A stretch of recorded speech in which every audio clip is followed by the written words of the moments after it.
जळगाव लोकसभा मतदारसंघात बहुजन समाजावर अन्याय होत आला आहे. त्यांना डावलण्याचे काम केले जात आहे. त्या पार्श्वभूमीवर मी अपक्ष म्हणून जळगाव लोकसभा मतदारसंघात लोकसभेची उमेदवारी करणार असल्याचे भडगाव येथील माजी नगरसेवक तथा लीलावती मेडिकल फाउंडेशनचे अध्यक्ष डॉक्टर प्रमोद पाटील यांनी जाहीर पत्रकार परिषदेत सांगितले आहे. जळगाव लोकसभा मतदारसंघात बहुजनांचे प्राबल्य असतानाही राजकीय क्षेत्रात भरारी घेणाऱ्यांचे पंख छाटण्याचे काम काहींकडून केले जात आहे. एक प्रकारे हा बहुजन समाजावर अन्याय आहे. त्यामुळे मी जळगाव लोकसभा मतदारसंघातून अपक्ष उमेदवारी करण्याचा निर्णय घेतला आहे.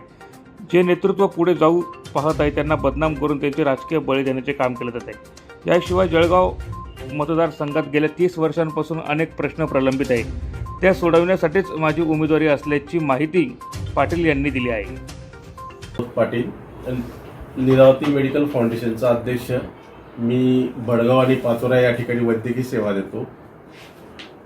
गेल्या 3 पंचवार्षिकपासून बहुजन समाजाचा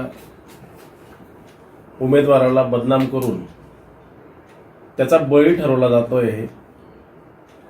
3 पंचवार्षिकपासून म्हणजे एम.के. अण्णा असतील, ए.टी. नाना पाटील असतील किंवा आता उन्मेष पाटील असतील, हे बहुजन समाजाच्या लोकांना उमेदवारी देऊन त्यानंतर यांना बदनाम करून त्यांना राजकीय बळी ठरवण्यात आलेला आहे आतापर्यंत.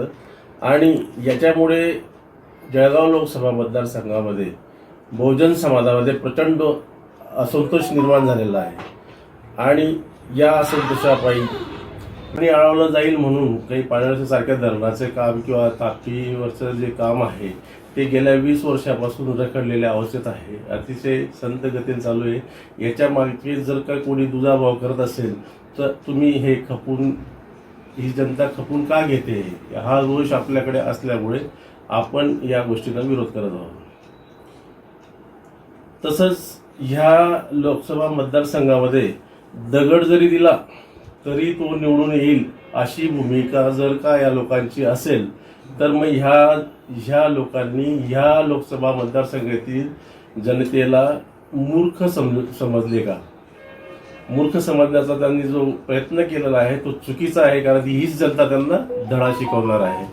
त्यामुळे या सगळ्या कारणांना आणि या सगळ्या गोष्टींचा विषय बाकीचे विकास कामांचा जो विषय आहे तो भरपूर पुढे आहे. परंतु सध्या ही जी राजकीय स्थिती जळगाव जिल्ह्यामध्ये निर्माण झालेली आहे ही अतिशय खेदजनक आहे.